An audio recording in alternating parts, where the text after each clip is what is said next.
안녕하세요. 반갑습니다. 고은사 화엄승가대학원장 등현 스님이라고 합니다. 이제 제가 여러분들과 함께 공부할 경전은 초기 불교에서 바라본 금강경.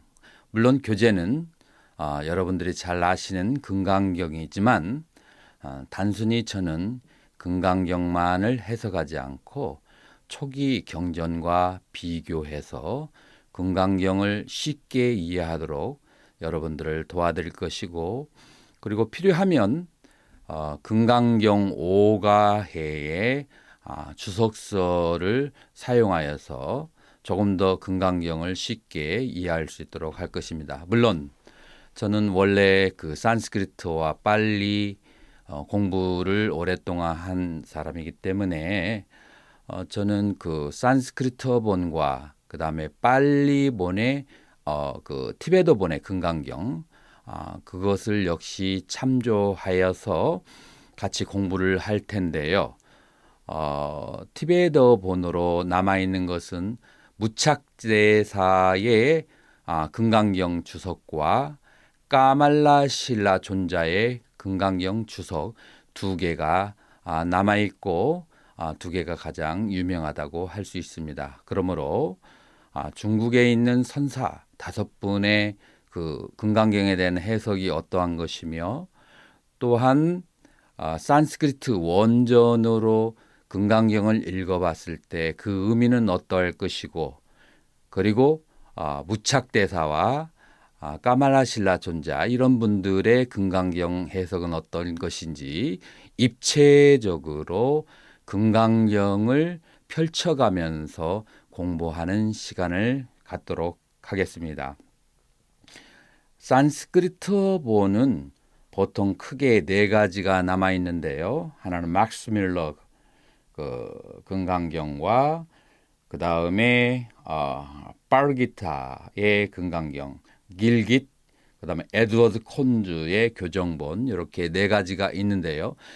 저는 그 중에서 에드워드 콘즈의 교정본을 근간으로 해서 금강경을 그렇게 볼 텐데요. 바지라 체디카 프란냐 파라미타 수트라라고 그렇게 되어 있습니다. 역시 한문본으로는 우리에게 잘 알려진 5가지 본이 있죠. 그 중에 첫 번째가 구마라집 선사의 그 번역본이 우리에게 잘 알려져 있는데요.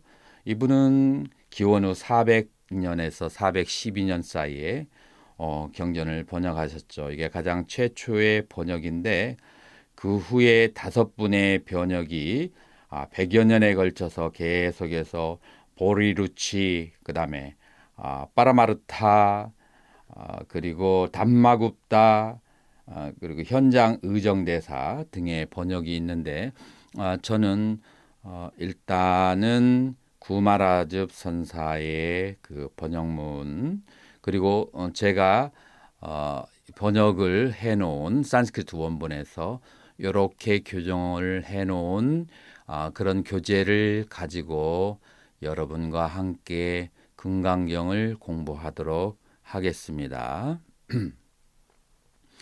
일단 금강경 그 본론에 들어가기 이전에 저는 금강경의 인도 사회의 사회적 배경에 대해서 여러분과 함께 얘기를 해보고자 하는데요. 금강경은 대승경전으로 그렇게 알려져 있죠. 대승경전, 그리고 초기경전은 부처님이 열반에 드신 지 100일 정도 이후에 결집한 경전으로 알려져 있고요. 자, 그러면은 이 대승경전과 초기경전 사이에서 수행 방법론과 그리고 삶의 양식이 어떻게 동일하고 또 차이가 나는지 그 부분에 대해서 한번 생각을 해봐야 되는데요. 먼저 금강경이라고 하는 것이 초기경전의 가르침을 상속하고 있다. 저는 먼저 가정을 하고 결론을 내린 뒤에 왜 그러한지에 대해서 제가 연역적으로 증명을 해보도록 하려고 할 것입니다. 왜냐하면 초기경전의 그 가르침이 수다원에서 아라환까지의 사상 그 네 가지 종류의 그 성자에 의해서 깨달음이 펼쳐져 있는데요. 저는 수다원은 유신견, 아에 대한 집착을 놓아버리면 수다원이고, 그리고 사다함, 아나함, 아라하는 요계, 색계, 무색계에 대한 집착을 다 끊어버리면 아라한이다. 자, 그러니까 수다원은 본래 내가 없다는 것을 아는 것, 아공을 수다원이라고 하고, 그리고 아라한이라고 하는 것은 욕계, 색계, 무색계의 세간의 경계에 대해서 아무런 집착이 없으면 아라한이다. 이것을 다른 말로 법공이라고 그렇게 말할 수 있습니다. 여전히 금강경에서는 아공과 법공에 대한 그런 구절과 내용이 나오지요. 그래서 금강경에서 아공에 대한 내용은 1장부터 8장까지가 아공에 대한 내용을 주로 다루고 있다고 한다면 9장에서 마지막 부분까지는 법공의 내용을 다루고 있다라고 말할 수가 있습니다. 이와 같은 관점에서 금강경을 바라본다면 금강경이 훨씬 더 우리의 마음속에 다가올 거라고 그렇게 생각합니다. 또 초기 불교와 대승불교, 그러니까 금강경의 차이점을 제가 간략히 말씀드린다고 한다면 초기 불교는 마음의 행복, 그 행복을 성취하는 것이 주된 관점이라고 한다면 대승불교는 단순히 마음의 행복에 만족하지 않고 세상에 살면서 세상살이에 성공하는 법까지도 가르치고 있는 것이 저는 대승 그리고 금강경의 주된 사상이라고 그렇게 생각을 합니다. 자, 그런데 왜 초기 불교는 행복만을 강조하는가 하면은 그 수행 주체가 성문, 출가, 상가이기 때문이고 대승불교의 주체는 보살상가이기 때문이라고 저는 보는 거죠. 그 보살상가라고 하는 것은 거기에는 출가자도 들어있고 제가자도 들어있는 것이죠. 그리고 이 보살상가가 등장하게 되고 그것이 활성화된 것이 기원전에서 기원 후 1세기 즈음이고, 그렇기 때문에 금강경에서는 무엇을 더 강조하는가 하면은 행복과 성공을 강조하게 된다. 이것이 바로 초기 불교와 금강경이 가지고 있는 기본적인 관점의 차이점이라고 그렇게 볼 수도 있습니다. 자, 그래서 기원전 후 1세기에 인도 사회를 살펴보면은 제가자가 적극적으로 수행에 참여하는 그런 모습을 우리는 많이 볼 수가 있습니다. 이제 이때가 바로 초기 불교에서 대승불교로 전환하는 시점이기도 하고요.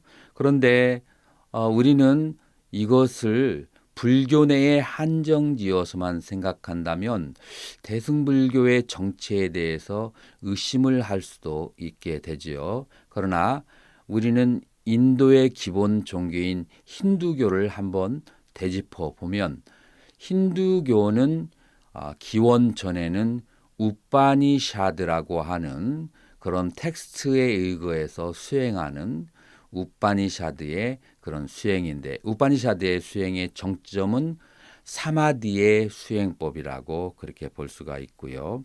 그러나 기원 전후로 넘어가면서 우파니샤드의 선정 수행법에서 어떠한 수행법으로 전환되는가 하면은 바가바드 기타라고 하는 그런 이제 신약 성서와 살짝 비슷한 그런 책으로, 그런 경전으로 수행의 초점이 바뀌어지게 됩니다. 자, 그러면 우파니샤드를 선정 수행이 중심이라고 그렇게 했다면 바가바드기타의 수행은 선정이 중심이 아니고 박디, 까르마 요가라고 하는 수행이 중심이 되는데요. 박디라고 하는 것은 신에 대한 헌신, 신에 대한 기도, 까르마 요가라고 하는 것은 행위의 요가라고 하는데 생활 속에서 염불을 하면서 기도를 하면서 자기의 성스러운 경지,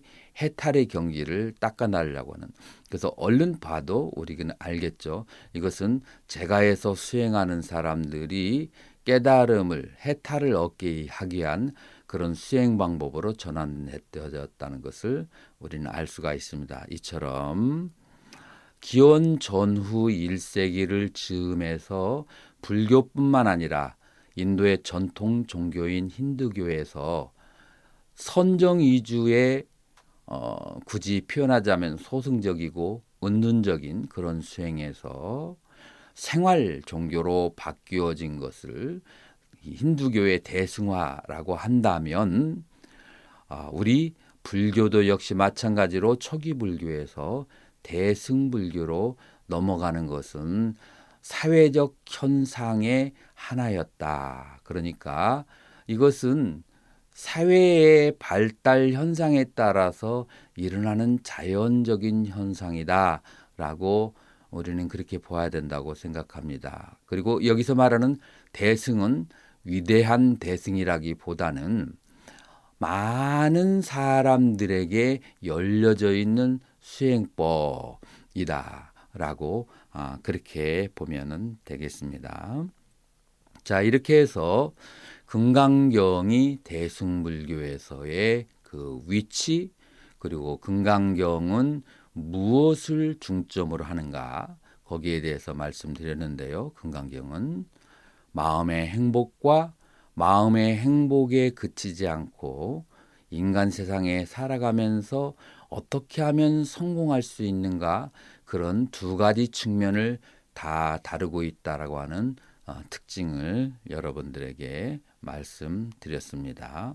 자, 그러면 우리는 이제 원리적으로 들어가서 그러면은 어떻게 하는 것이, 무엇이 마음의 평화를 구하는 수행 방법이고, 어떻게 수행하는 것이 바로 마음의 평화와 성공을 동시에 닦는 법인가, 그 원리는 어디에 있는가라고 하는 측면을 잠깐 여러분들에게 말씀드리고자 합니다.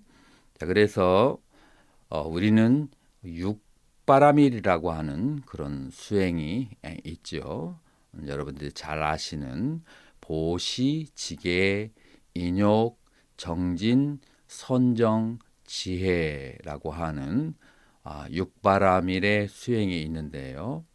선정과 지혜라고 하는 것은 그것은 마음의 평화를 얻는데 아주 중요하다라고 그렇게 볼 수 있죠. 선정이라고 하는 것은 마음을 호수와 같이 마음을 6가지 감각기관의 대상으로부터 멀리 떠나게 해서 마음을 잡스럽지 않게 하고 한 곳에 모으는 것을 선정이라고 한다면, 그 잡스러지 않은 그 평정되고 청정한 마음에서 이 세간이 일어나고 사라지는 것을 보되 본 바가 없지, 다시 말해서 보고 집착하지 않고 있는 그대로 아는 것을 지혜라고 그렇게 한다고 한다면, 이 선정과 지혜는 무슨 법칙이다라고 할 수 있냐면은 행복의 법칙이다라고 그렇게 말할 수가 있습니다.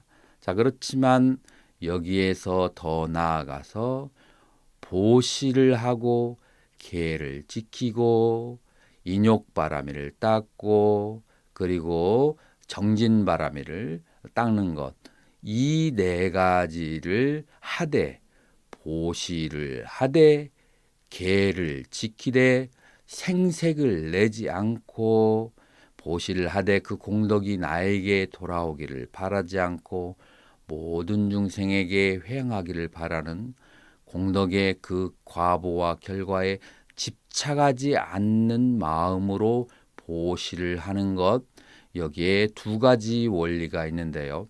하나는 보시하는 것 자체에는 보시의 공덕으로 우리가 좋은 결과와 과보를 받는다고 한다면 그것은 이제 성공의 법칙이라고 할 수 있는데, 거기에 보시의 공덕에 집착하지 않고 보시하는 나에 대해서 우쭐대는 마음이 없고 보시받는 대상에 대해서 업신여기는 마음을 내지 않은 그런 마음으로 보시를 하게 되면은 바로 지혜와 보시, 이 두 가지가 겸해서 하는 수행법이라고 할 수가 있고, 이것을 우리는 금강경 상장에서 이와 같은 수행법을 볼 수가 있죠. 그래서 육바라밀을 행하고 육바라밀을 행하되 선정과 지혜의 마음으로 하는 것은 성공과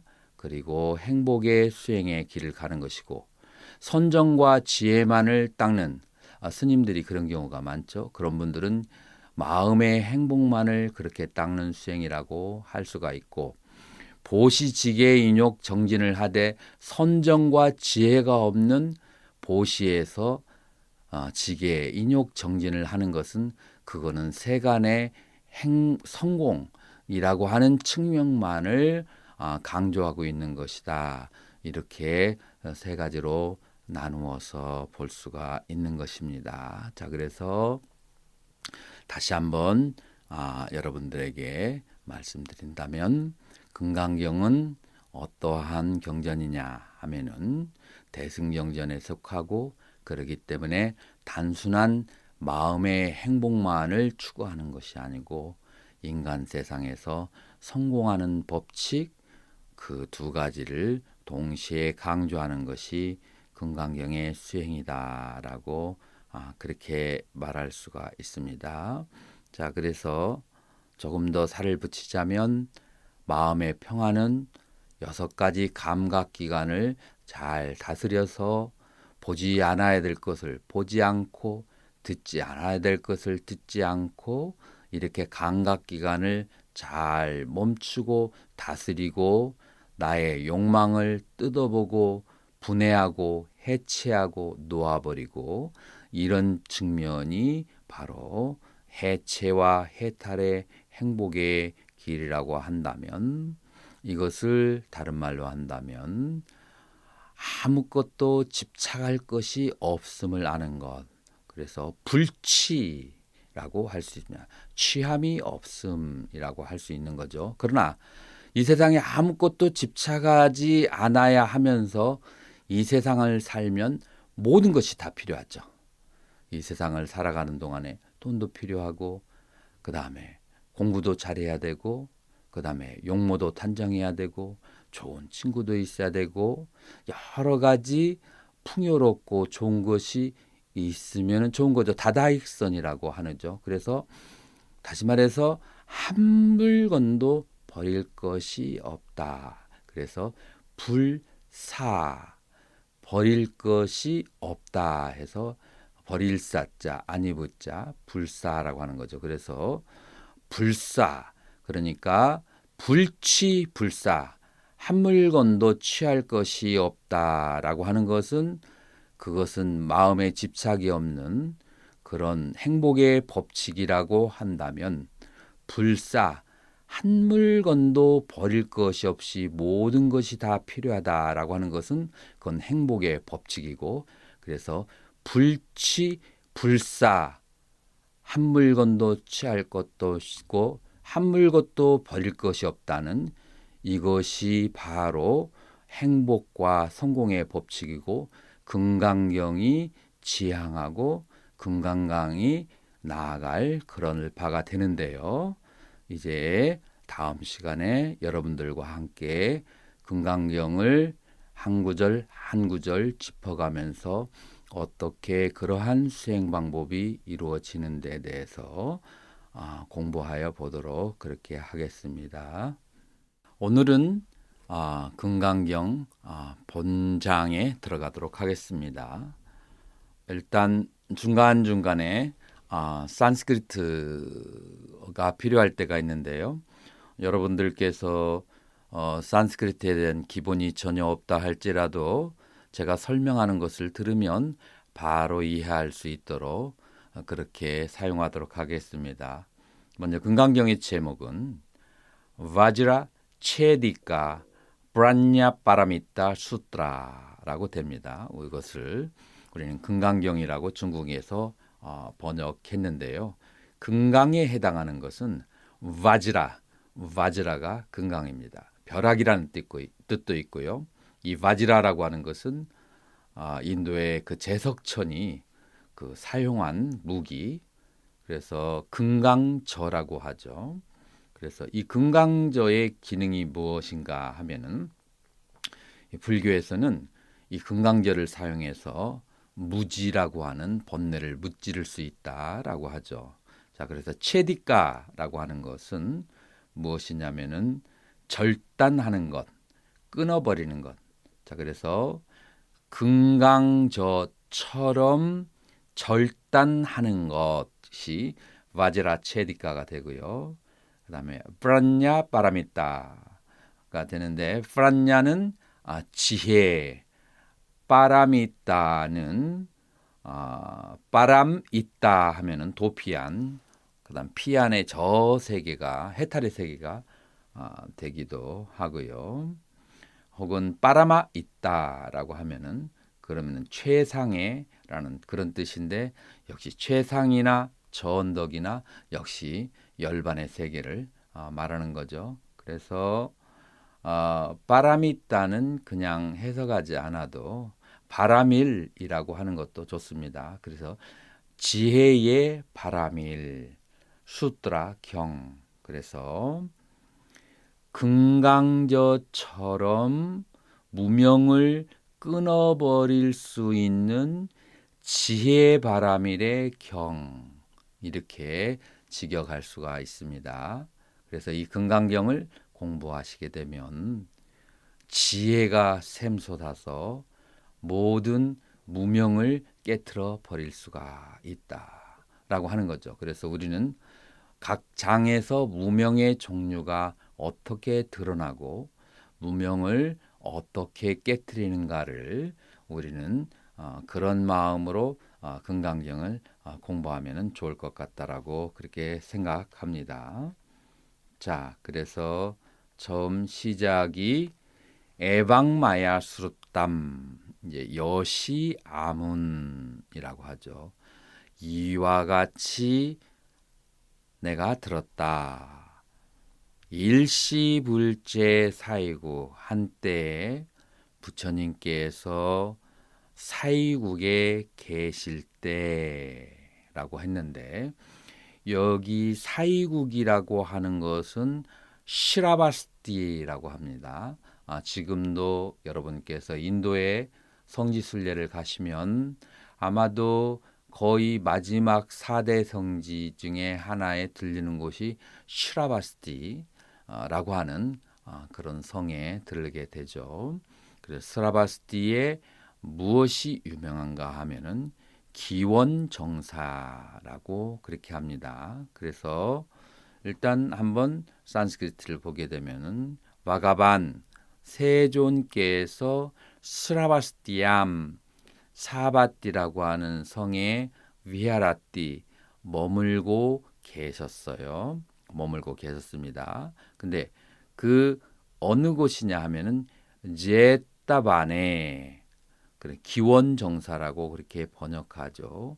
제타바네 기원정사인데 아나타 빈디까 다다 아나타 빈다다시아라고 하죠. 그래서 아나타라고 하는 것은 의지할 곳이 없는 자에게, 빈다라고 하는 것은 여러분이 인도 여행을 하시면 인도 사람들은 수저로 밥을 먹지 않고 손을 이렇게 뭉쳐가지고 한 움큼 이렇게 쥐어서 그래서 엄지로 이렇게 밀어서 입에다가 집어넣습니다.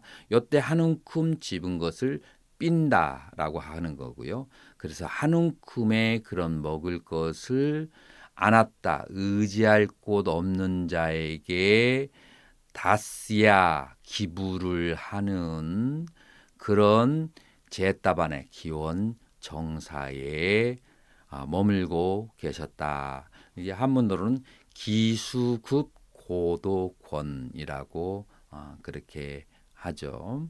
그래서 제따바네라고 하는 것은 제따라고 하는 것은 동산을 기증한 사람의 그 왕자의 이름을 따서 제따바나라고 그렇게 얘기하고요. 그 다음에 아나타 빈디카다시아는 실제로 금전을 기부를 해서 이 기원정사를 지키한 그런 장자, 비즈니스맨이 되는 거죠. 그래서 이거를 기원정사라고 간략히 줄여서 말하기도 하는데요. 자, 여기에서 부처님께서 금강경을 설하신 곳, 장소가 사바대에 있는 기원정사라고 하는 것을 그렇게 알 수가 있습니다. 이게 마하타 빅슈 상계나 사르담 아라다트라요 다샤비 빅슈 사티히라고 했는데 이것은 뭘 말하냐면은 아주 많은 비구들과 함께 계셨는데 그 많은 비구들은 얼만큼이냐 하면은 1300에서 50일 뺀 그러니까 1250명의 비구들과 함께 기원정사에 머물고 계셨다라고 그렇게 할 수가 있습니다.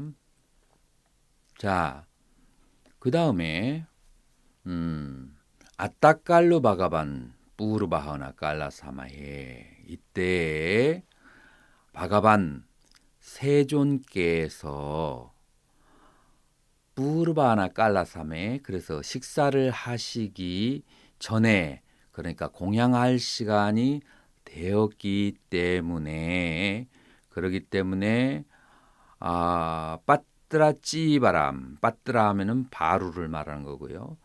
그다음에 찌바라는 그것은 이제 가사를 말하는 거죠. 그래서 바르와 가사를 수하시고 스라바스팀 마하나가람 스라바스티라고 하는 큰 도시에 빈다여 걸식을 하기 위해서 프라백샷 그 마을에 들어갔다라고 하는 거죠. 그때 아따깔루 바가반 그때의 바가반 세존께서 스라바스팀 마하나가람 빈다여 짜리뜨바 여기서 짜리뜨라고 하는 것은 짜리뜨바는 이렇게 걸어가실 때 무하러 걸어가실 때 큰 스라바스티라고 하는 도시를 걸식을 하기 위하여 다니실 때 그때 끄뜨바박다 그르띠야 그 모든 걸식을 다 하시고 나와서 빠스잣 그 후에 박다 빈다빠따 프라티끄른다 그래서 다시 본 곳으로 돌아오게 된 것이죠.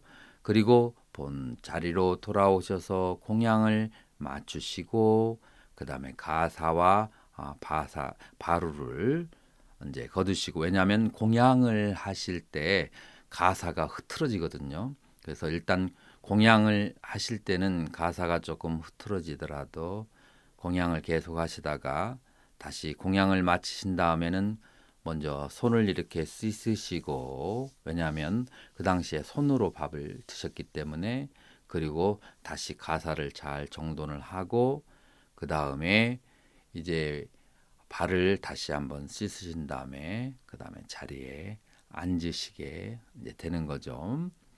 자, 그러면 공양을 다 드시고 난 다음에 자리에 앉는데 공양은 부처님께서 여러 신도님들에게서 물질 공양을 받으신 것이고 기브 앤 테이크죠. 물질 공양을 받으셨으니까 부처님께서는 항상 신도님들에게 법 공양을 하시기 위해서 자리에 앉으시죠. 때로는 신도, 때로는 스님들, 때로는 스님과 신도들 같이 있는 곳에서 법문을 하시게 되는데요. 때나 깔로뿌나 사마에나 그때에 아유스만 수부띠, 아유스만이라고 하는 것은 이제 나이가 원만하신 장로라고 번역하죠. 수부띠, 원래는 수부띠예요. 그런데 수볼이라고 그렇게 한문으로는 번역이 됐어요. 수부띠, 장로 수부띠가 따시아메바 파르샤디 산니빠띠또 아부 산니산나라고 하는 것은 여러 대중 속에 계시다가 대중 속에서 자리에서 일어나서 아타칼로 아유스만 수부띠 우따라샷, 그래서 이 가사를 이렇게 바르게 정돈하고 그 다음에 액강샴 우따라상강 끄르뚜바, 그리고 그것을 한쪽으로 잘 걷어 붙이고 나서 닥시나잔무, 닥시나라고 하는 것은 오른쪽 무릎이고 그 오른쪽 무릎을 프루티비암 프라티스타피아, 오른쪽 무릎을 땅에 이렇게 대시고 예나 바가반, 그 세존께서 있는 곳에 때나 안잘림 합장을 하고 프라남냐, 그래서 절을 하시고 바가반땀에 따바 아버자 세존에게 이와 같이 말씀하셨습니다. 아스짜리한 바가반, 놀랍습니다 세존이시여. 빠라마스짜리아 수같다, 아주 놀랍습니다 선서시여. 수같다 하면은 수 같다가 되는데 웰곤이라고 하죠. 잘 가신 분, 선서라고 그렇게 번역합니다. 야바데바 따따가 때나 알았다 삼맥삼부 때나 보디사트바 마사트바 아누빠리그라 있다. 그래서 열애에 의해서 알아니고, 그리고 정등 정각을 깨달으신 그와 같은 분에 의해서 그런 분에 의해서 모든 보살과 마살들은 잘 이렇게 챙겨지고 잘 도움을 받고 그렇게 있습니다. 그리고 또 무엇이냐 하면은 아스짜리안 바가반 야밭 에바 따따가 때나 알았다 삼맥삼부 때나 보지사트바 마사트바 빠린디따 빠라마야 빠린다나야. 그래서 모든 보살 마살들에게 많은 것들로 부촉을 그렇게 해 주십니다 라고 하는 거죠. 땄까땀 바가반 보지사트바야난 삼파라스테 때나. 자, 여기서 이제 중요한 것은 땄까땀, 어떻게 바가반 세존이시여 보디사트바야나 삼파라스테따나, 보살 승이죠. 보디사트바야나 하면은 보살 승입니다. 자, 그런데 이 보살승을 구마라집 선사는 안육따라 삼맥삼보리심이라고 번역을 했어요. 자, 그래서 구마라집 선사는 안육따라 삼맥삼보리심, 무상정등 정각의 마음을 낸 사람은인데, 원전에는 보디사트바야나 보살승에 대해서 삼프라스티테나, 여기에서 머무는 이것을 의역하면은 발언을 낸 사람은, 보살승의 발언을 낸 사람 누구냐면은 꿀라뿌뜨라, 꿀라는 이제 패밀리 가족이고 뿌뜨라면은 아들이고 꿀라두 있다. 그 다음에 이것은 딸이에요. 그래서 번역을 할 때 선남자 혹은 선남자, 선여자 이렇게 번역을 했죠. 그래서 선남자, 선여인이 보살이 되기로, 보살승에 대해서 그렇게 소원을 내었을 때, 그 보살승에 대해서 소원을 낸다라고 하는 것은 그러면 까땀 어떻게 찌땀 마음을 스타따브얌 마음을 머무르고 까땀 프라티빠띠아비암 어떻게 수행하고 프라티빠띠 어떻게 수행하고 까땀 찌땀 프라그라이따브야 어떻게 수시로 때때로 마음을 다잡아야 되는 것입니까?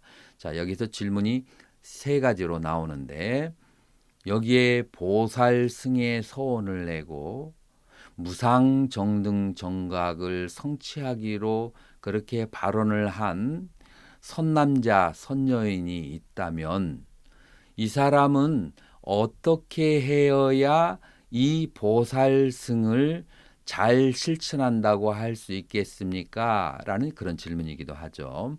거기에서 어떻게 세 가지로 질문하면은 스타타브얌 마음을 어디에다가 머물고 그리고 까땀 프라티파티 어떻게 수행하고 그다음에 세 번째로는 까땀찌탐 프라가다 마음을 어떻게 다잡아야 됩니까? 라고 세 가지로 마음의 세 가지 용처에 대해서 물어봤어요.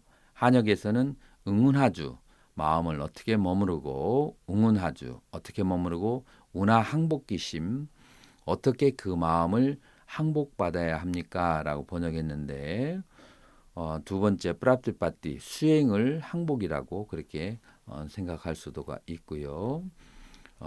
자 그래서 원전에는 마음을 어떻게 머무르고 어떻게 수행하고 어떻게 마음을 시시각각으로 바로 잡아야 합니까? 라고 하는 것을 참조로 생각해 두시면 되겠습니까? 되겠습니다. 자, 이때 애방욱 때 이와 같이 말하자 바가반 아유스만땀 수부띠네 따다붓자 세종께서 장로 수부리에게 이와 같이 대답했습니다. 사두 좋구나 좋아 수부때 수보리여 애방했다 얕다바다시 내가 말한 그대로이다. 네가 말한 거와 같으다. 아누빠리 그르히따 따따가떼나 모지사뜨바 마사뜨바 빠라메나 아누그라헤나 마린디따 따따가떼나 모지사뜨바 마사뜨바 빠라메야 빠리난다야.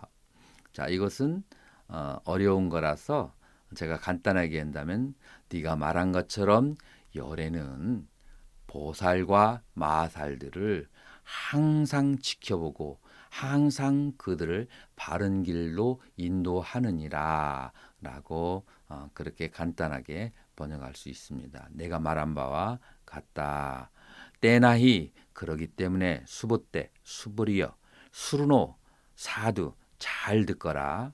수스뚜 그리고 그것을 잘 마음에 마나시쿠루 마음에 잘 새겨 들어라. 그래서 마음을 집중해서 잘 듣고 마음에 잘 새겨라. 그렇게 하는 거죠. 바시시에 이제 미래형인데 내가 설할 것이다. 아함 때 내가 그것들을 말할 것이니 야타 모지사바야나 삼프라시테나 이 보살승의 서원을 일으킨 사람은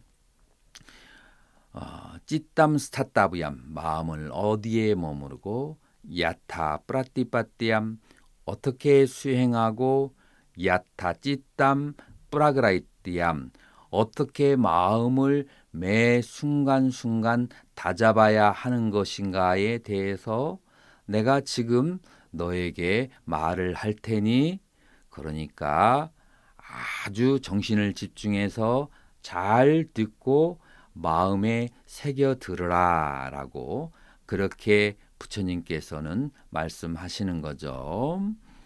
자, 여기까지 오늘은 금강경 2장을 공부했고요. 내일은 금강경 3장에서 우리는 어떻게 마음을 보살승을 통해서 다스리는지에 대해서 공부하도록 하겠습니다. 오늘은 제3장 대승정종분에 대해서 공부하도록 하겠습니다. 왜 대승 정종분이라고 하느냐면 대승의 수행의 요체를 말하기 때문에 정종분이라고 대승 정종분이라고 합니다. 자, 그러면 어제 공부한 것을 잠깐 복기를 한다면 보살승의 마음을 낸 사람은 마음을 어디에 두고 어떻게 수행하며 매 순간순간 마음을 어떻게 다잡으며 살아야 됩니까? 라고 질문을 그렇게 했고요. 자, 오늘 3장에서는 부처님께서는 마음을 이와 같이 다잡고 수행해야 된다라고 그렇게 대답하는 아주 중요한 부분입니다. 바가반에따다버차 세존께서 이와 같이 말씀하셨다.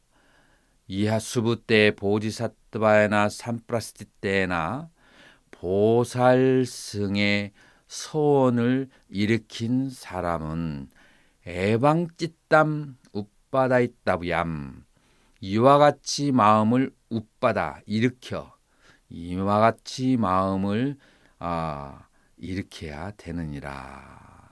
이와 같은 마음을 내야 된다라고 하는 거죠.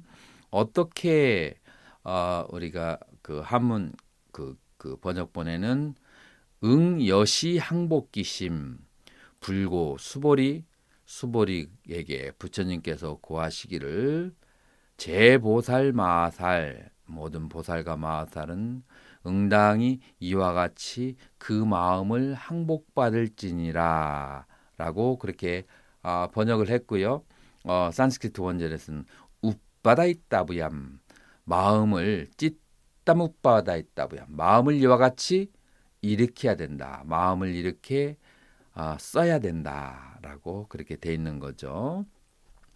야반따 수부때 사르바 사뜨바다뚜 사뜨바 상그라해나 상그라히따 안다자바 자루주바 자라유자바 삼스베다자 와르파파두카바 루피노바 아루피노바 산니노바 아산니노바 너이바 산니 너 아산니노바 야바까치 사뜨바다뚜 프란냐비야 마나 프란냐비아떼 수보리야 사르바 모든 사뜨바다뚜 중생계의 사뜨바 상그라나 중생계에 그렇게 속한 것 중에서 그것이 알로 태어나는 그런 중생이거나 자라유바 태에서 태어난 중생이거나 삼스베다자 습기에서 태어난 그렇게 중생이거나 아니면은 루피노바 그것이 형상이 있거나 루피노바 형상이 없거나 산니노 생각이 있거나 아산니노바 생각이 없거나 혹은 생각이 있기도 않고 없지도 않은 그런 모든 그런 그 중생들을 그런 생명들을 어떻게 해야 되는가? 자, 그러니까 이걸 한마디로 말해서 일체의 모든 생명들에 대해서 자, 이 보살승의 소원을 낸 사람들은 이런 생각이 있건 없건 형태가 있건 없건의 모든 일체의 생명들에서 찢다뭇바다 있다면 마음을 내야 돼요. 이렇게. 자, 우리서 보살승을 하는 사람들은 이런 모든 생명들에서 아무 생각이 없으면 안 돼요. 마음을 내야 된다. 첫 번째, 어떻게 마음을 내야 되느냐면 때짜 마야 나에 의해서 그들이 사르바 아누빠디세사 남김없이 모두 남김없이 니르바나 다따우 열반계의 파리니르바파이트 다부야 열반계에 들도록 제도하여야 한다라고 하는 이와 같은 마음을 일으켜야 된다는 거죠. 그래서 보살승을 서운을 낸 사람은 아무 생각 없이 중생들에 대해서 무심하게 대해서는 안 되고요. 그렇게 무심하게 하는 수행도 있지만 보살승의 성원을 수행을 하는 사람들은 그런 모든 그런 생명들에게 어떤 마음을 내야 되느냐 하면은 모두 다 열반에 이르도록 하겠다. 그런 서원을 내야 된다는 것이 첫 번째 보살승의 조건이다라고 그렇게 얘기하는 거예요. 자, 그런데 여기서 우리는 요즘 말로 바꿔서 생각할 필요가 있어요. 열반? 내가 열반이 무엇인지 모르는데 그 모든 생명들을 열반에 인도한다고? 그러면은 종교가 남이 얘기하는 것 같고 가슴에 닿지가 않죠. 그래서 제가 이 열반이라는 말을 여러분들이 조금 더 이해하기 쉽게 고통이 다 사라진 것, 완전한 행복, 고통이 없도록. 그래서 쉽게 얘기하면은 고통에 빠져 있는 모든 중생들을 고통이 없도록 그렇게 연민심을 내겠다. 이것이 이제 첫 번째 보살승의 조건이라고 하죠. 연민심, 까루나. 그래서 고통에 빠져 있는 중생. 그래서 우리는 중생의 상태와 조건을 이해하는 것이 중요한데요. 이 세상에 존재하는 중생들은 그것이 생명이 형태가 있건 없건 생각이 있건 없던 간에 제각각 나름대로의 고민과 고통을 다 가지고 있다는 거죠. 그래서 그런 고통을 가진 그런 중생들을 바라보고 남의 일처럼 불구경하듯이 가만히 있는 것이 아니라 그 모든 고통에 있는 생명들에게 마음이 연결되어서 그 마음으로 그들의 고통이 해결되기를 바라는 마음, 이것이 바로 보살승의 첫 번째 조건이다. 그리고 이러한 마음을 무엇이라고 하냐면 까루나라고 하는 거죠. 까루나는 연민심. 그래서 보살승에 들어가기 위한 첫 번째 조건 무엇이냐? 연민심, 까루나라고 하는 것이다라고 하는 거죠. 그래서 첫 번째 조건은 연민심이다라고 그렇게 말할 수가 있습니다. 에밤 아빠리마나마삐 사트반 빠리니르바삐야 나가스지 사트바 빠리니르바삐 또 바바띠. 자, 여기에서 금강경을 사람들이 어렵게 생각하는 두 번째 부분이 나왔어요. 첫 번째는 모든 생명들에게 불쌍하게 연민을 내는 마음은 조금만 노력하면 할 수가 있지만 두 번째는 뭐라고 하느냐면 앞바리만함, 이와 같이 빠리마나는 헤아릴 수 있는 앞바리만함 헤아릴 수 없는 이와 같이 헤아릴 수 없는 무량한 사뜨바 중생 생명들을 빠리니르바뿌야 열반에 들게 하였는데 나까스짓 그러나 하나도 한 중생도 나까스짓 사뜨바 한 중생도 빠리니르바삐또 바바띠 한 중생도 제도한 바가 없다. 한 중생도 도와준 바가 없고 한 중생의 고민을 해결해 준 적도 없다. 한 중생을 행복하게 해준 적도 없다. 내 인생을 살면서 항상 많은 중생들에게 생명들에게 연민심을 내고 도와주고 보시지게 인욕 정진 바라밀로 늘 남에게 베풀고 또 베풀면서도 그러면서 마음가짐을 어떻게 가져야 되는가 하면은 한 중생도 도와준 바가 없다라고 보아야 된다. 이게 두 번째 조건이에요. 자, 두 번째 조건이 바로 많은 사람들을, 많은 생명을 도와주고 한 중생도 도와준 바가 없다. 이렇게 보면은 그러면 보살승에 바르게 들어갔다 라고 그렇게 말할 수가 있고요. 만약 이와 같지 않다면 보살승에 바르게 들어갔다라고 말할 수가 없는 것이겠죠. 자, 그래서 그 이유에 대해서 그 뒷부분은 설명을 해요.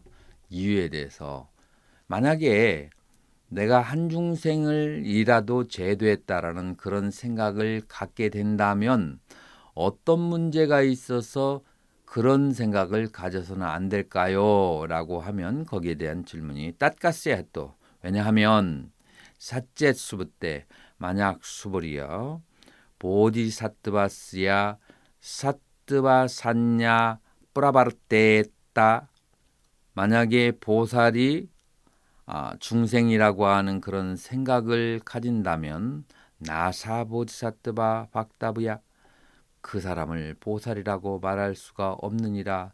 따까스야 해도 왜냐하면 나사 수부때 보디사트바 수보리야 그러한 보디사타브 그런 보살이라고 하는 왁다브야 야스야 아뜨마산냐 나라는 생각이 일어난다면 사뜨바산냐 중생이라는 생각 지바산냐 수자 생명이라고 하는 상 뿌깔라산냐 사람이라고 하는 생각 그런 것들이 뿌라바르테에따 그런 것들이 일어난다면 그 사람은 참으로 보살이 아니기 때문이라 라고 그렇게 하는 거예요. 자, 여기서 이제 우리가 논리적으로 잠깐 푼다면 만약에 보살에게 어떤 중생이나 생명을 보고 중생이나 사람이나 어떤 그러한 상을 가진다면은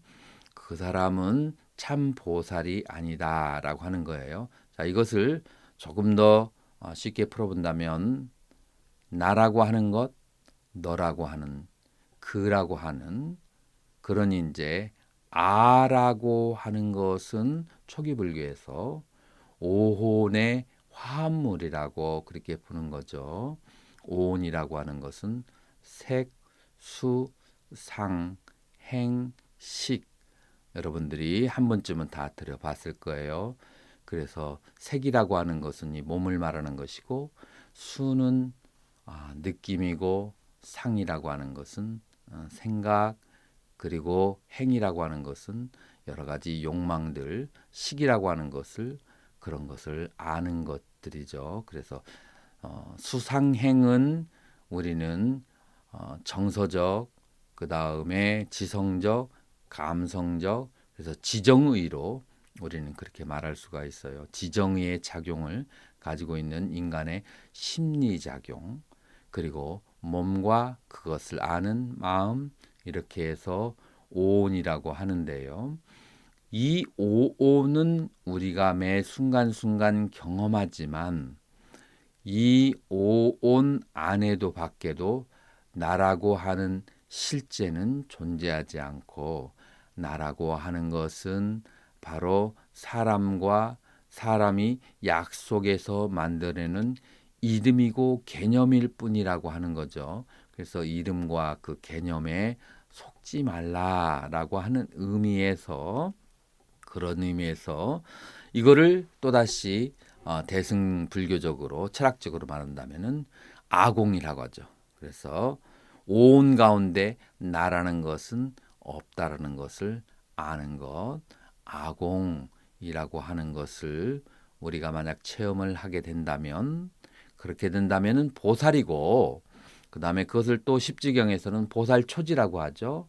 그러나 온 가운데 내가 있다라고 믿는 것은 아직 지전 그러니까 초지에 들어가지 못한 그러니까 보살이라고 말할 수가 없다라고 그렇게 말할 수가 있어요. 그래서 먼저 이것을 반야신경에서는 오온개공이라고 하고 초기 불교에서는 오온무아라고 해요. 그래서 우리는 오온무아를 경험하면 초기 불교에서는 수다원이라고 하고 그리고 보살 수행에서는 초지보살이라고 하는데 오온무와 오온개공이라고 하는 것을 경험한 자만이 보살이라고 가히 칭할 수가 있다. 왜냐하면 이 오온 안 밖에 어디에도 나라고 하는 것이 없다는 것을 이해해야만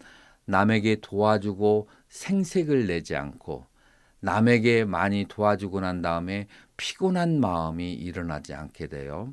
아직 나라고 하는 생각, 나라고 하는 집착 그런 것들이 남아 있다면 남을 도와주고 나서 생색을 내어서 그래서 도와주지 않은 것만 못하게 되는 경우가 있고요.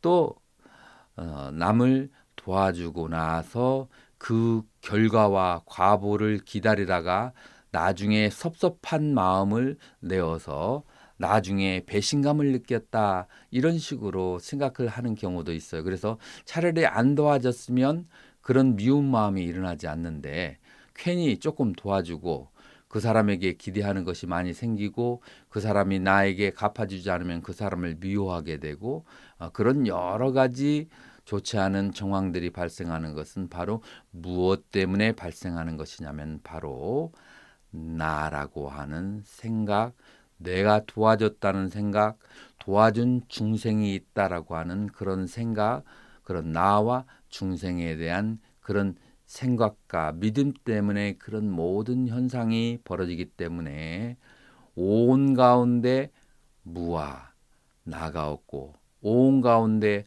중생이 없다라는 것을 알아야만 이러한 허물을 벗어날 수 있기에 그러기 때문에 바로 이 보살승의 조건이 지금 현재 두 가지가 나왔죠.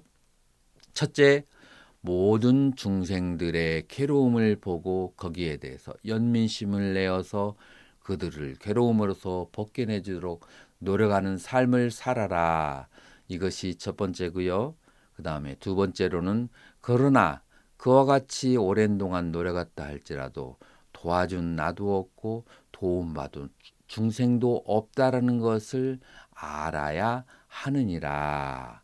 왜냐하면 보살에게는 온 가운데 나도 중생도 인간도 수명도 없다라는 것을 깨달았기 때문에 온 무아를 깨달았기 때문에 그 다음에 온이 공하다는 것을 깨달았기 때문에 그와 같이 할 수 있다는 것이죠. 그래서 지금 이 3장은 그래서 대승 정종분이라고 하는 것이고 그리고 이 금강경에서 가장 중요한 핵심되는 내용이라고 말할 수가 있고 그리고 그 뒷부분은 이 3장의 주석이라고 말할 수가 있는 거예요. 자, 그래서 여러분들이 여기서 말하는 보살은 아상, 인상, 중생상, 수자상도 없다라고 하는 부분에 대해서 우리는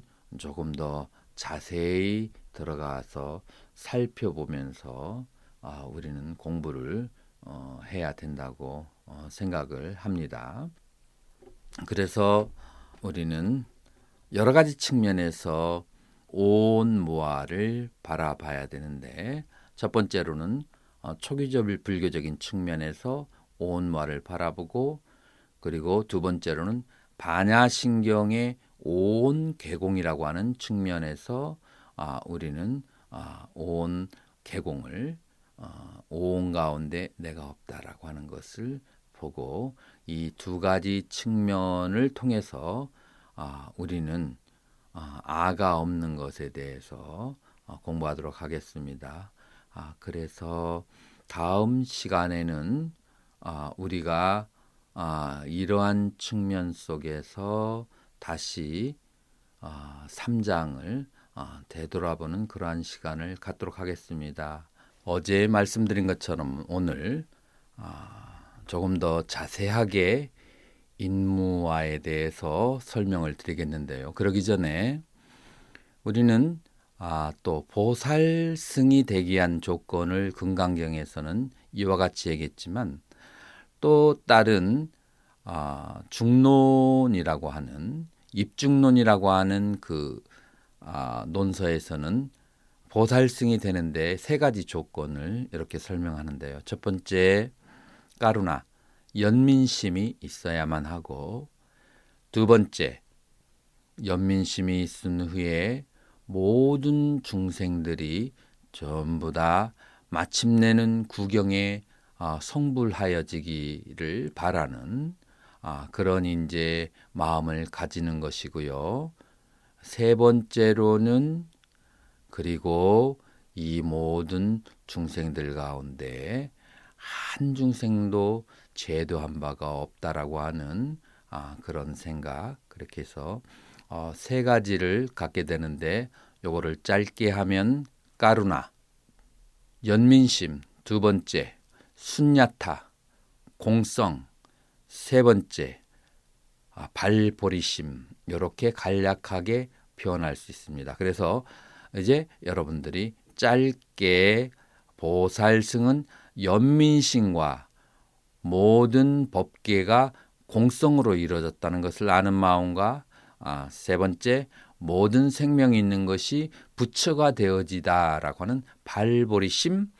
자, 그래서 연민심, 공성, 발보리심, 이 세 가지가 보살승의 조건이다라고 그렇게 말할 수가 있습니다. 자, 그러면 여기에서 근원적인 질문을 또 한번 해보도록 하겠습니다. 실제 나의 삶도 팍팍하고 괴롭기 그지없는데 내가 물론 여유가 있고 마음이 즐겁고 행복하면 남에 대해서 연민심도 내고, 그다음에 남을 도와주려고 하는 마음도 내고, 이런 것은 자연스럽게 이루어질 수 있지만, 나도 아직 행복하지 못한데 어떻게 감히 내가 모든 생명 있는 것이 중생이 다 행복하여져라, 해탈하여지이다, 고통으로부터 벗어나야지다 라고 하는 수행을 할 수 있겠는가? 그것은 너무 이상적인 것이고 비현실적인 것이 아닌가라고 하는 그런 질문을 할 수가 있다라고 저는 생각해요. 저도 과거에 그런 생각을 해본 적도 있고요. 그러나 여기에 논리에 아무런 허물이 없다는 것을 제가 이해했는데요. 무엇이냐면, 나의 행복이라는 것을 한번 자세히 살펴본다면, 나의 행복은 과연 무엇으로 구성되어졌는가 라고 한번 돌이켜서 생각을 해보자고요. 내가 행복하다라고 하는 것은 우리는 크게 세 가지로 나누어서 볼 수가 있어요. 첫째로는 나의 몸이 고통이 없는 것, 몸이 편한 것, 이것을 행복이라고 볼 수가 있죠. 두 번째로 관계의 행복을 우리는 말할 수가 있어요. 관계라고 하는 것은 인간관계, 우리 보통 고통이, 굉장히 많은 고통이 인간관계의 그런 고통을 통해서 고통을 받는 경우가 굉장히 많아요. 그래서 꼭 인간뿐만이 아니고 인간과 우리가 살고 있는 자연, 그다음에 인간과 우리가 살고 있는 여러 다른 동물과 식물과의 세계 속에서 우리는 관계의 고통을 생각해 볼 수가 있고요. 관계, 거기에서 좋은 관계는 이제 관계의 행복이 되겠죠. 세 번째로는 마음의 행복. 그래서 우리 인간의 행복은 크게 세 가지. 첫째로는 몸의 행복, 관계의 행복, 마음의 행복, 세 가지로 나의 행복은 구성되어졌다, 이루어졌다라고 그렇게 볼 수가 있어요. 자, 그러면 나의 몸의 행복이라고 하는 것이 나 혼자만 잘한다고 해서 되는 것이 아니고, 이 몸은 지소화풍 4대로 이루어졌고, 지소화풍 4대로 이루어진 이 몸은 당연히 먹거리, 음식과 대자연의 영향을 받는 거죠. 그래서 나의 몸의 행복은 나 혼자만 잘 지킨다고 되는 것이 아니고, 우리가 입을 통하여서 들어오는 육해 공군의 여러 가지 그런 생명들과 먹을거리, 그런 야채, 이런 것들이 오염되고 청정하지 않다면 내 몸의 행복은 있을 수가 없는 것이죠.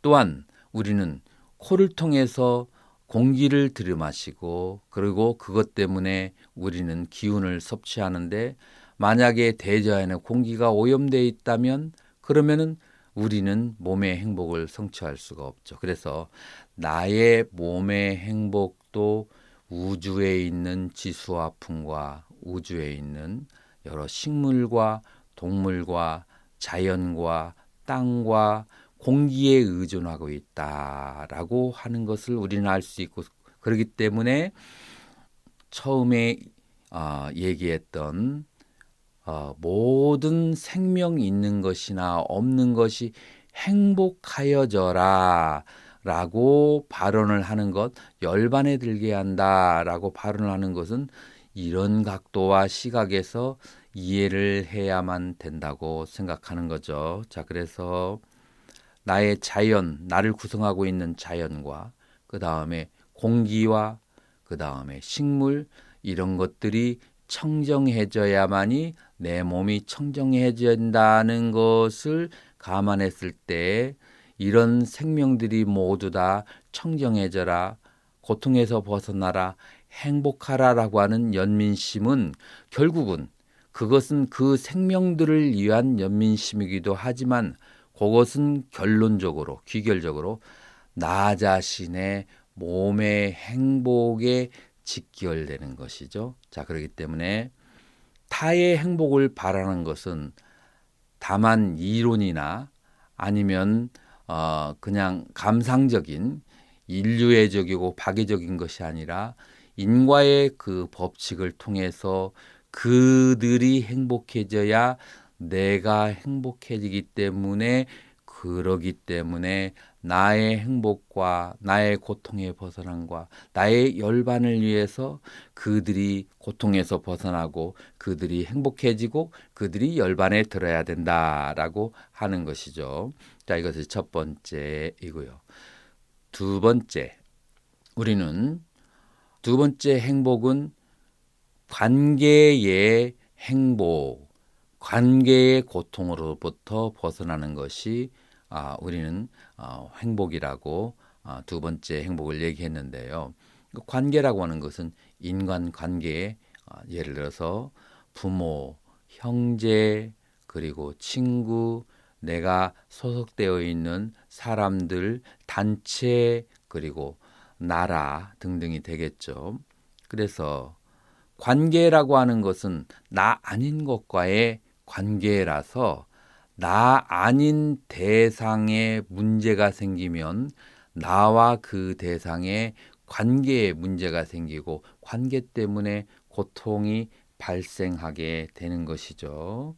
그래서 우리는 내가 좋아하는 사람이나 혹은 내가 싫어하는 사람이 어떤 행복한 상태에 처해 있지 않다면 내가 좋아하는 사람의 고통을 보고 나도 같이 고통에 빠지고 내가 싫어하는 사람이 그 사람이 고통에 빠지면 나를 더 괴롭힐 것이기 때문에 나는 더 괴롭고 그래서 우리가 다른 생명들이 다른 사람들이 행복해지기를 바라는 것은 단순히 인류애적인 생각 때문이 아니라 그들이 행복해야 곧 나의 관계가 행복하다라고 하는 측면 속에서 우리는 모든 중생들이여 모두 부처가 되어지다라고 하는 그런 발버리심의 발언을 하게 되는 것이죠. 단순한 이론이 아닌 것이죠. 자, 세 번째, 나의 행복은 마음의 행복, 마음의 고통으로부터 벗어나는 것이 행복인데 우리는 마음이 무엇 때문에 괴로울까요? 우리가 마음이 괴로운 이유는 주로 기억 때문에 마음이 괴로운 경우가 많습니다. 거의 대부분의 마음의 괴로움은 기억이죠. 왜냐하면 기억 말고 괴로운 것은 지금 현재 나의 감각기관에 부딪혔다 잠깐 괴로움을 주고 사라지는 건데 우리 인간들은 그것을 괴로움이라고 깊게 집착하지 않습니다. 나의 마음에 끊임없이 끈질기게 쫓아다니는 그러한 괴로움들, 그것을 마음의 괴로움이라고 하는 거죠. 자, 그러면 이 마음의 괴로움은 어디에서 왔는가 한번 근원을 살펴본다면 그 근원은 눈이 대상을 보고 받아들인 안식, 눈의 의식, 귀가 소리를 듣고 받아들인 귀의 의식, 그리고 코가 냄새를 맡고 받아들인 코의 의식, 그 다음에 혀가 맛을 보고 받아들인 그 미각, 그리고 다섯 번째로는 몸으로 대상을 접촉해서 받아들인 그런 여러 가지 촉감, 그 다음에 여섯 번째로는 마음이 여러 가지 대상을 경험하고 받아들이고 기억한 것들, 이렇게 해서 여섯 가지 감각기관이 여섯 가지 감각 대상을 경험한 것을 마음속에 기억한 것들, 그것이 마음의 고통을 일으킨다. 그러면 어떻게 고통을 일으키는가? 그 감각기관으로 경험한 것을 우리는 크게 세 가지로 나눌 수 있는데, 하나는 좋아하는 것과 둘째로는 싫어하는 것, 그 다음에 셋째로는 무덤덤한 것, 이렇게 세 가지로 나눌 수가 있습니다. 만약에 좋아하는 것이 있는데 내가 취할 수 없다면 그것 때문에 괴롭고, 내가 싫어하는 것이 있는데 그것과 계속해서 부딪히게 되면 그것 때문에 괴롭고, 만약에 좋아하지도 싫어하지 않는 대상을 내가 경험하게 되면은 인간은 어리석어진다고 합니다. 무기라고도 하고. 그래서 우리는 감각기관에 경험되어서 마음에 기억되어진 것은 늘 탐심이나 진심이나 치심으로 남게 되는데요. 좋아하는 것은 탐심이 되고, 싫어하는 것은 진심이 되고, 그 다음에 무감각한 것은 치심이 되는 거죠. 근데 좋아하는 것을 얻지 못하면 괴로움이 되고, 싫어하는 것과 만나게 되면은 또 괴로움이 되고, 무감각하게 마음에 지각이 없이 세월을 보내면 어리석어지니 모든 괴로움의 원인이 되는 거죠. 그래서 탐심과 진심은 괴로움이고, 치심은 괴로움의 원인이 된다. 자, 이렇게 해서 우리는 마음의 괴로움이 시작되는 것이라고 볼 수가 있죠.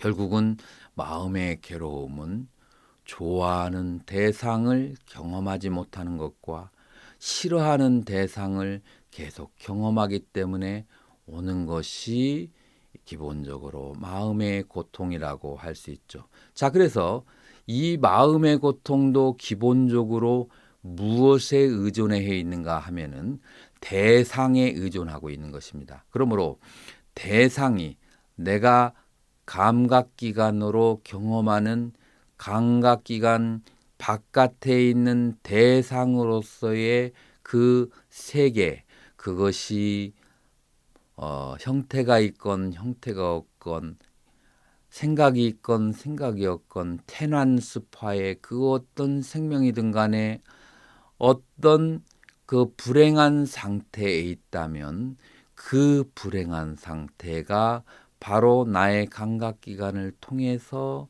나의 기억의 인식 자리 잡고 그 기억 때문에 괴로워하는 것, 그러니까 대상이 행복하지 않으면 나의 기억도 행복하지 않다. 자, 그래서 우리는 세 가지 고통이 나에게 있을 수 있는데, 몸의 고통, 관계의 고통, 마음의 고통, 세 가지인데, 이 세 가지 고통으로 벗어나서 행복해지려면 바로 지수화풍 4대를 이루고 있는 자연과 땅과 바다와 그리고 허공의 공기, 이 모든 것이 다 청정해서 평안해지고 행복해야만 되고, 우리의 인간관계의 고통은 내가 만나는 모든 사람들이 다 평안하고 행복하고 고통으로부터 벗어나야 나의 관계의 고통이 행복으로 변하는 것이고, 나의 마음의 고통이라고 하는 것은 여섯 감각기관의 대상들이 다 행복하고 청정해져야만 내 마음의 고통으로부터 벗어날 수가 있다라는 이와 같은 자타상호의 인과관계 때문에 나 자신이 행복해지기 위해서는 나 밖에 있는 모든 나를 둘러싸고 있는 세간과 중생세계가 행복해져야 되고 열반에 들어야 된다라고 하는 그런 이유가 성립되는 것입니다. 이렇게 해서 저는 이번 시간에 무엇에 대해서 설명을 드렸는가 하면은 왜 보살은 크게 금강경에서 두 가지 2대 강령을 가져야 되는데 보살승의 수행을 하는 사람은 첫 번째 강령은 무엇인가 하면은 이 세간에 있는 태란 수파와 형태가 있건 없건 생각이 있건 없건의 모든 중생들이여 다 행복하여져라 라는 것이고, 두 번째, 그리고 나는 한 중생도 제도한 바가 없다라고 하는 것이 지금 금강경 3장의 대요지가 되는데요. 오늘은 무엇에 대해서 상세하게 말씀드렸는가 하면은 첫 번째, 왜 내가 행복해져야 되고 내가 고통으로 벗어나고 해탈을 이루어야 되는데 나도 아직 괴로운데 모든 중생들의 행복을 위해서 발보리심, 그런 모든 중생이 부처가 되어지다라고 하는 그런 발언을 일으켜야만 하는가에 대한 이유를 얘기했습니다.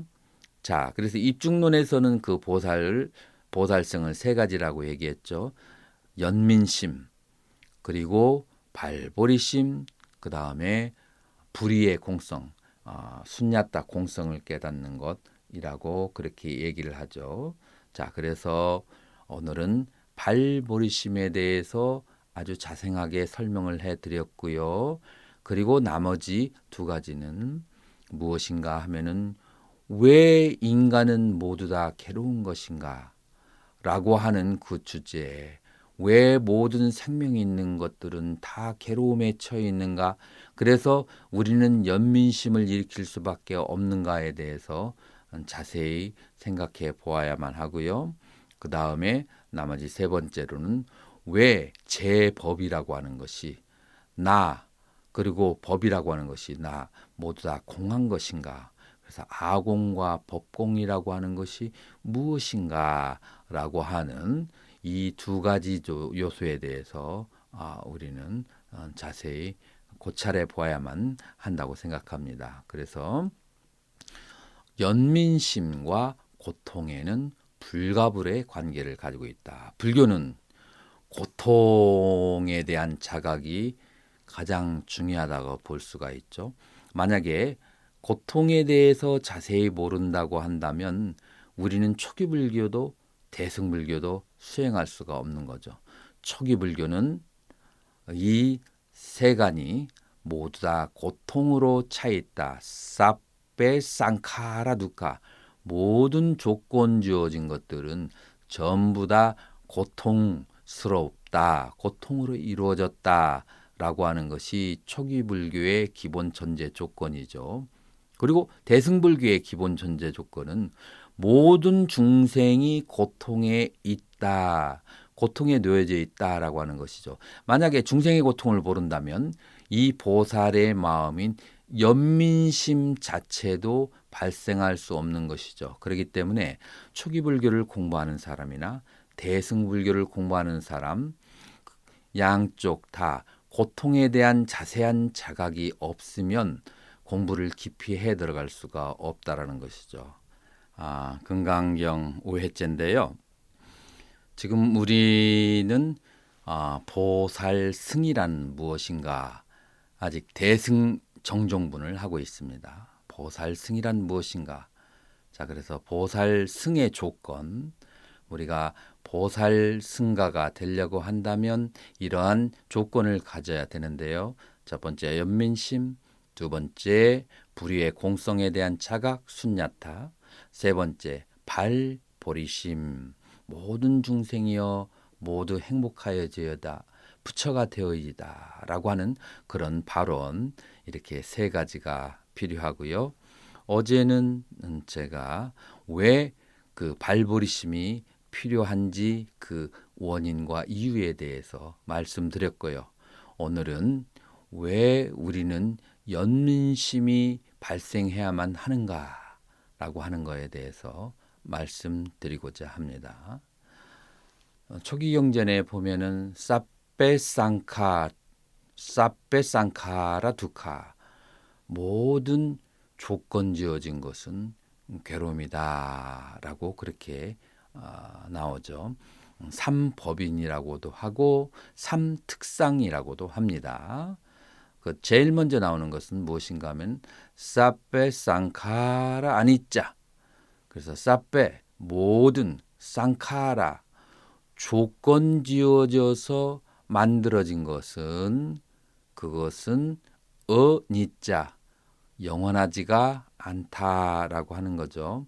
자, 이 조건 지어진다는 것을 영어로 construct, built up이라고 그렇게 해석되어지기도 하는데요. 여러분들 건물을 한번 상상해 보세요.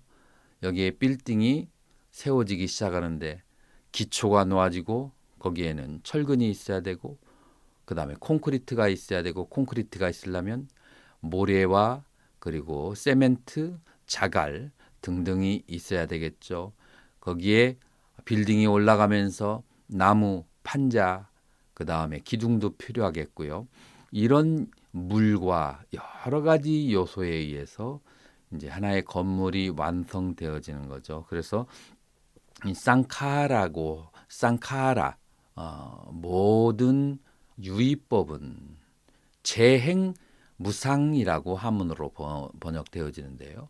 모든 그 유의법이라고 하는 것, 모든 지어진 것은 다 무상한 것이다 라고 하는 거죠. 그래서 첫 번째로 모든 것이 무상하다라는 것을 우리는 경험해야 되는 거죠. 무상하지 않은 것은 우리 감각기관에 경험되어질 수 없다라고 하는 것이 바로 현대 물리학의 그런 견해이기도 하죠.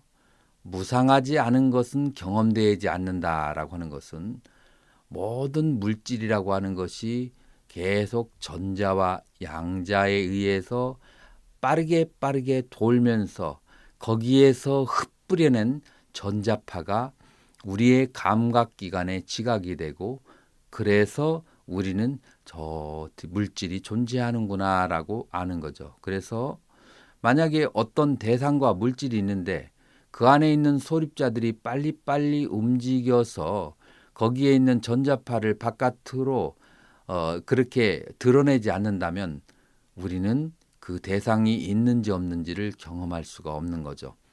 그리고 돌지 않는다면 전자파가 발생하지 않죠. 그래서 움직이는 것은 전자파를 발생하고 전자파가 발생해야만 우리의 오감의 감각기관에 인식되어진다.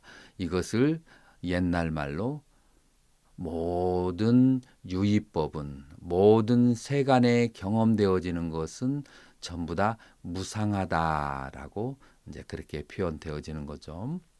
자, 그래서 물도 우리가 시냇가에 가서 발을 잠그면 자세히 보지 않으면 어제의 물과 오늘의 물이 같은 것 같지만 그러나 자세히 따져보면 어제의 물은 절대로 오늘 내가 경험할 수 없는 것이죠. 그래서 항상 모든 것은 변하고 있다. 자, 이것이 물질의 법칙이다라고 하는 거죠. 그래서 사페상카라 아니자 모든 조건 지어진 것은 그것은 무상하다라고 하는 것이 물질의 법칙입니다.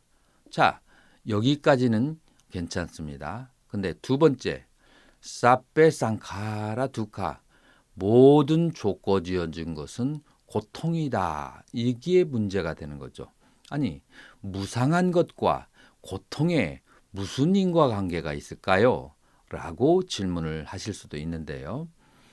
여기에 가로 속에 하나가 빠진 게 있는데 뭐냐면은 인간의 마음의 법칙이 하나가 빠졌어요. 마음은 한 번 경험한 것을 영원히 재경험하고 싶은, 놓지 않고 붙잡고 싶은 속성을 우리 마음과 기억의 속성은 가지고 있다. 여기에 문제가 되는 거죠. 자, 모든 것들은 다 무상한데 우리의 마음은 무상한 것들을 영원히 붙잡고 싶어 하고, 그럼 여기에서 상충, 컨트라딕션이 생기는 거죠. 무상하고 그 다음에 우리의 마음은 잡으려고 하고, 그것의 결과가 무엇이냐? 고통이라고 하는 거죠. 자, 그래서 제1번 물질의 법칙, 재행무상.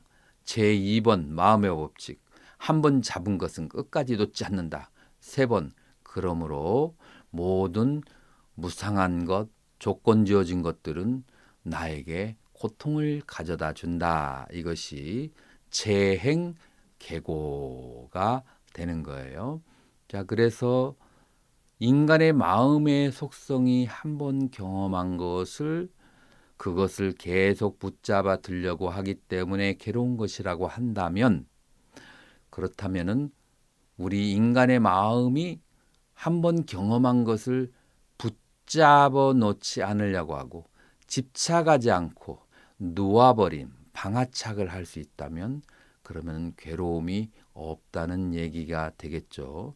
그래서 금강경에서는 응무소주 이생기심, 응당의 마음이 머무는 바 없이 그 마음을 써라라고 하는 이유가 바로 이와 같은 원리 때문에 존재하는 것이죠.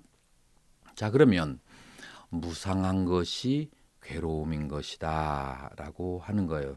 자, 이 모든 생명들은 무상의 법칙 아래 놓여 있기 때문에 그런 모든 생명들을 이와 같은 편안한 마음으로 살펴보면 그들이 고통에 떨어져 있다는 것을 알게 되고, 그 고통에 떨어져 있다는 것을 보았을 때 우리는 까루나, 연민심이 발생하는 것이다. 그래서 보살승의 3대 조건 중에 하나인 연민심이 이와 같은 고통을 바라보면서 발생하는 것이에요. 자, 그런데 연민심은 또 3가지의 종류의 연민심이 있게 됩니다. 첫 번째로는 중생에 대한 연민심, 두 번째로 중생을 이루고 있는 그 요소는 오온이죠. 그래서 오온을 향한 연민심, 그리고 3번째 오온의 실체는 어떠하죠?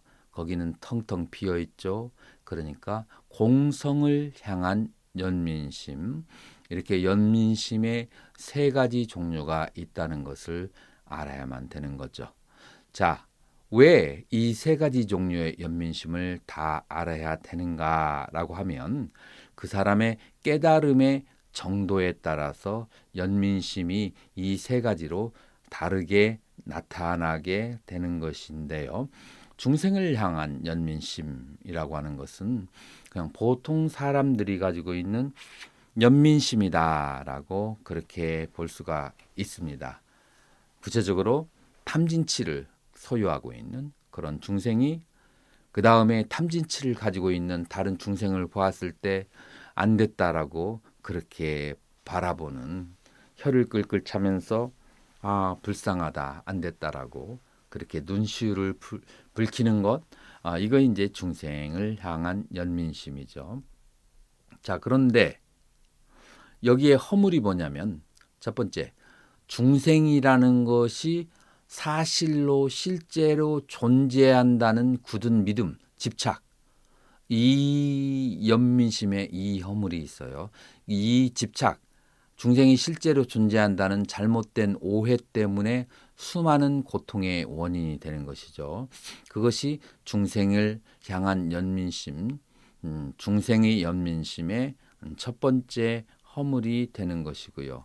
두 번째, 이렇게 중생이 실제로 있다고 생각하기 때문에 이 세상에 있는 그 많은 중생들을 보면서 슬퍼하는 마음을 내게 되면은 우리의 심장이 감당할 수가 없죠. 그래서 심장병이 생기게 됩니다.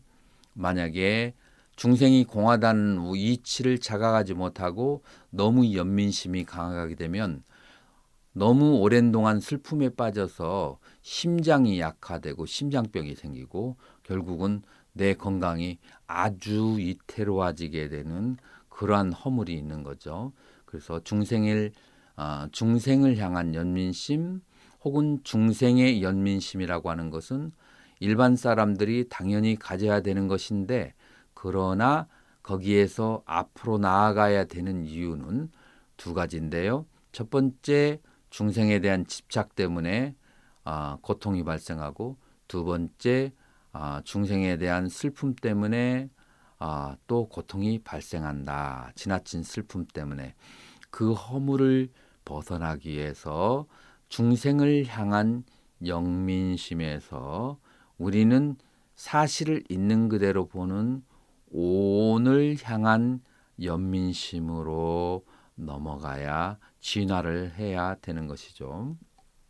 사실은 우리가 내가 사랑하는 사람, 미워하는 사람, 부모, 형제라고 하는 어떠한 상을 내어서 상을 가지고 그 대상을 사랑하거나 혹은 미워하게 되는데, 그러나 그것을 좀 더 섬세하게 나누어서 살펴보게 되면 그 모든 대상들이 5가지가 끊임없이 돌아가는 것을 볼 수가 있어요. 마치 우리가 선풍기를 바라볼 때, 요즘에는 선풍기의 발이 5개죠. 발이 5개가 세게 돌아가면 우리에게 보이는 것은 원이죠. 그러나 선풍기를 끄게 되면 우리가 볼 수 있는 것은 5개의 발이죠. 5개의 선풍기의 발이 되는데요. 마찬가지로 우리는 오온을 너라고 생각하고 부모, 형제라고 생각하는 것은 그 오온이 탐진치에서 빨리 돌아가기 때문에 그를 너, 부모, 형제라고 생각하는데, 오온의 스위치를 딱 꺼버리면, 그러면은 나건 너건 부모건 형제건 간에 색, 수, 상, 행, 식, 그 5가지를 떠나서 인간은 더 이상도 더 이하도 아니라고 하는 것을 알게 될 수가 있습니다. 자, 그래서 우리는 오온의 실체에 대해서 자세히 알 필요가 있는데요. 우리는 몸을 색이라고 합니다. 몸을 색이라고 하는데, 이 색을 무엇으로 구성되어져 있다고 하냐면 지수화풍 4대로 구성되어져 있다고죠. 그래서 지수화풍 4대라고 하는 것은 지의 딱딱한 성질, 수의 수분성, 화의 따뜻한 성질, 풍의 그 움직이는 성질, 이 4가지 성질들을 우리는 지수화풍의 4대의 성질이라고 하고, 이것들이 여러 가지 인연으로 뭉쳐진 것이 나의 몸이라고 하는 거죠. 그러니까 우리는 밭에 나가서 홍당무, 무, 감자, 배추들을 10kg, 50kg, 100kg 가져와서 믹서기에 갈아가지고 물기 빼버리고 붙여버리면 그게 우리 몸이 되는 거죠. 물론 우리는 이제 그렇게 해서 우리 몸을 이루는 것이 아니라, 우리가 입으로 먹어서 소화기관을 걸쳐서 어떤 영양 성분으로 해서 하는 거지만, 비유를 들자면 그런 것들이 우리의 몸을 형성하고 있다는 것이죠. 자, 그래서 우리의 몸이라고 하는 것은 지수화풍의 형성에 의해서 만들어진 것이다 라고 하는 것을 아는 것이 먼저 오온 중에 첫 번째 색을 아는 것이다 라고 말할 수가 있습니다. 두 번째, 우리는 이 지수화풍 4대로 만들어진 몸이 지수화풍 4대로 만들어진 물질들과 접촉하고 경험하면서, 그러면서 우리에게는 느낌과 의식이 발생하게 되는데요.